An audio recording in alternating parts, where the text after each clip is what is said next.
kita menghitungnya dari mana ya kita nggak bisa hitung, kita kan nggak bisa diukur karena orang jangankan rumah tangga, ke pacaran aja kamu pasti bertengkar sama pacar kamu, iya kan? Janji nonton nggak nonton pasti kalian bertengkar. Jadi ini kan kita nggak bisa ukur sejak kapan mereka bertengkarnya, sudah berapa lama, karena keributan beda pendapat dalam suatu hubungan itu suatu hal yang biasa. Tapi kalau dianggap sebagai suatu pertengkaran yang akhirnya mengkerucut kepada suatu tindakan seperti apa yang terjadi hari ini masih baru 8 bulan terakhir. Ya sesuai dengan apa yang dikatakan, kita mereka sudah mulai bisa. Bang, ini kan Ruben kekerasan dalam pertengkaran tersebut. Nggak ada kekerasan, karena kalau ada kekerasan pasti ada laporan polisi. kalau Ruben Sedangkan Ruben sama Wenda kan Beda pola asuhnya antara Wenda sama Bisa jadi, ya, beda pola asuh bisa jadi, beda selera makanan juga bisa jadi, kan apapun bisa terjadi namanya suami istri kan gitu ya. Tapi apakah itu akan menjadi sesuatu yang jadi masalah besar? Ini kan tergantung bagaimana momentum kejadian yang dialami oleh dua pasangan. Bang, ini kan Ruben sama Wenda kompak nih Bang, nggak hadir sidang nih Bang. ingin seperti apa sih? Oh, emang pemisahannya seperti apa ya? Cerai kan begitu kan? Maksudnya ke depan ingin seperti apa? Udah Belum bicara sampai ke depan, karena kita masih fokus kepada persidangan. tapi mereka Bang. memang berdua sepakat untuk bercerai. Sebelum adanya gugatan ini Bang dimasukin ke pengadilan Bang, sudah ada kesepakatan. Nggak ada pembicaraan, artinya memang ya mereka sudah merasa tidak saling cocok dan kemudian ada gugatan. Kan begitu. Ya, jadi Dan itu berarti- yang kami sampaikan. Berarti nggak Berarti ada kesepakatan tertulis ya Bang? Sebelum adanya gugatan ini masuk, nggak ada kesepakatan tertulis untuk Belum ada perceraian? ya, yang sepanjang yang saya tahu itu tidak ada kesepakatan kan gitu. Artinya memang mereka sudah tidak cocok, meminta kita untuk mengajukan. Bang, dalam arti gugatan ini sebenarnya sebelumnya tidak diketahui secara utuh ya. Jadi Ruben menggugat atas kemauannya sendiri gitu. Kan gugat hubungan kan harus nggak perlu saling tanya kan nggak boleh, kan nggak perlu namanya istri saya tuh gugat kamu ya Ma, atau sebaliknya istri tanya saya enggak lah. Namanya gugatan itu ya dilayangkan gugatannya, kemudian orang yang digugat pasti akan tahu ada gugatan dari panggilan persidangan oleh pengadilan. Oh, Pasti kan gitu. seperti itu, ini normal. Berarti momennya saat itu Ruben dan Sarawenda juga seperti itu kondisinya. Sama seperti orang lain yang mengalami proses gugatan seperti itu. Bang, tadi kan PBB sendiri menolak untuk bercerai. Apakah permintaan dari Bang Ya mungkin salah bicara kali ya, yang ada gitu kan. Ya, nggak terbiasa lihat kamera mungkin, saya nggak tahu juga. Tapi saya rasa nggak ada larangan. Karena kalau sudah diizinkan jadi saksi kan, artinya kan sudah ada izin untuk menyampaikan apa yang dia ketahui tentang rumah tangga. Tapi penyebabnya sebenarnya itu apa sih, kan sampai sekarang juga Ruben belum ngomong dan Sarawenda juga udah demikian. Untuk kesekian kalinya yang saya sampaikan, Ruben setelah prosesnya ini selesai, sudah ada putusan, dia menyampaikan, dia akan klarifikasi apa yang terjadi agar teman-teman jadi jelas, masyarakat juga jadi jelas, sehingga tidak ada lagi orang yang spekulasi-spekulasi. Kalau hari ini kan masih ada spekulasi-spekulasi, bahkan bikin cerita, bikin narasi ya masih kita biarkan karena kita nggak ingin mengganggu konsentrasi proses persidangan ini. Nah, ini sudah sedikit lagi kita akan sampai kepada putusan. Artinya setelah saksi kesimpulan putusan, berarti artinya kan mungkin kalau dihitung ya 3 minggu lagi sudah putusan. Ya.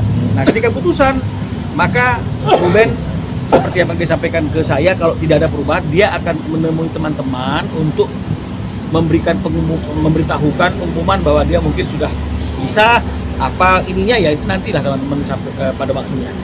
Tapi nantinya Wenda bakalan ngasih izin buat ketemu anak-anak itu nggak sih Bang? Sampai hari ini kan masih ketemu anak-anak. Yang antar sekolah kan juga masih Ruben kan. Jadi artinya kan ini orang-orang cerdas dua-duanya nih. Rumah tangga modern, nggak jadi nggak seperti zaman dulu ya. Artinya gini, apapun yang dialami oleh mereka sebagai orang tua, mereka tidak ingin anaknya ikut kena dampak. Ya, jadi anak tetap punya ayah, punya ibu. Karena nggak ada mantan ayah, nggak ada mantan ibu. Ya, jadi ini yang supaya tidak mengganggu tumbuh kembang mental anaknya. Jadi mereka tetap menunjukkan ke anaknya ya mereka baik-baik aja. Anaknya tetap ada ayahnya, ada. Terkait dengan sendiri Bang, mungkin akan Kenapa? ini kan mengingat ya bukan anak bebas ya, tapi nantinya akan ikut siapa Bang? Nantilah tanya sama Ruben setelah putusan. Teman-teman bisa tanya sama Ruben, ini ikut siapa, ini bagaimana ini. Karena kalau sekarang kan kita nggak bisa sampaikan karena ini dalam proses. Tapi anak-anak tahu nggak sih Bang dengan kondisi kedua orang tuanya? Anak-anak tahu nggak sih? Ini pun saya nggak cek. Oh, oke. Ya, saya nggak cek. Ya apakah anak-anak tahu atau tidak, saya juga nggak pernah cek ke anak-anaknya. Kan lucu ya kalau saya telepon sama anaknya, kalian kamu tahu nggak bapak kamu lucu juga, ya. Tapi ya itu saya nggak ngerti apakah mereka melihat berita, apakah mereka melihat medsos, atau orang tua sudah menyampaikan, saya tidak tahu. Karena saya memang diedukasi hanya untuk proses persidangan, dan pada saatnya setelah putusan, Ruben sendiri akan menjelaskan semuanya ke teman-teman. Berarti finalnya akan tetap bercerai ya Bang? Apakah ada upaya-upaya pendekatan Mau lain? upaya apa lagi? Itu saksi. Harus nanti kesimpulan. Kesimpulan putusan. Sampai hari ini yang seperti itu. Memang seperti yang kami pernah jelaskan itu, dulu anaknya masih dalam kandungan, sekarang anaknya sudah lahir. Nah, kita masih menunggu data Dukcapil untuk akta kelahiran anaknya dalam gugatan tersebut. Nah, sampai hari ini, menurut informasi yang kami terima dari Ibu Dewi, akte kelahiran si bayi ini masih belum ada dalam tangannya. Jadi kita menunggu itu. Karena kan nanti kalau gugatannya nggak lengkap, nggak komplit, juga akan jadi masalah. Jadi kita tunggu itu. Ya. Tunggu akte dulu ya, Ya, Pak, akte kelahiran dulu. Bang, tapi ada niatan buat PDP untuk terus ke apa namanya? Ke laporan polisi nggak bang terkait perselingkuhan bang? Sampai hari ini Belum ada. Sampai hari ini belum ada. Atau memang pengen menggugurkan niatnya itu bang buat laporin Neser bang? Ya, saya nggak bisa tahu juga. Saya nggak tanya niatnya, dan saya juga nggak bisa menebak-nebak apa yang menjadi niatnya si Tengku Dewi. Tapi yang pasti hari ini sejak awal memang dia sudah tidak punya opsi untuk melaporkan suaminya terlebih anak. Bang, tapi Androani sendiri ikut mengurus akte berkas anaknya. Kan kalau mekanisme yang sekarang ini kan begitu orang melahirkan di rumah sakit, maka pihak rumah sakit akan mengeluarkan yang namanya surat kelahiran.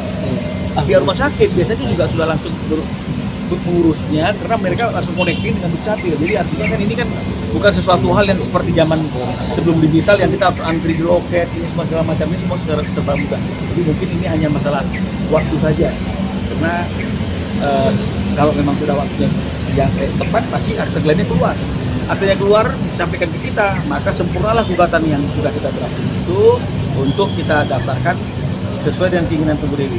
Tapi seperti yang saya katakan, sebelum dilayangkan, sebelum didaftarkan, kami akan tanya lagi keinginan final dari Tengku Dewi seperti apa. Bang, apakah ada upaya dari Andrew juga buat memperbaiki hubungannya bang? Sampai akhirnya ini lama nih buat ngajuin Tidak gugatan ada cerai. informasi terkait dengan masalah itu dari Tengku Dewi.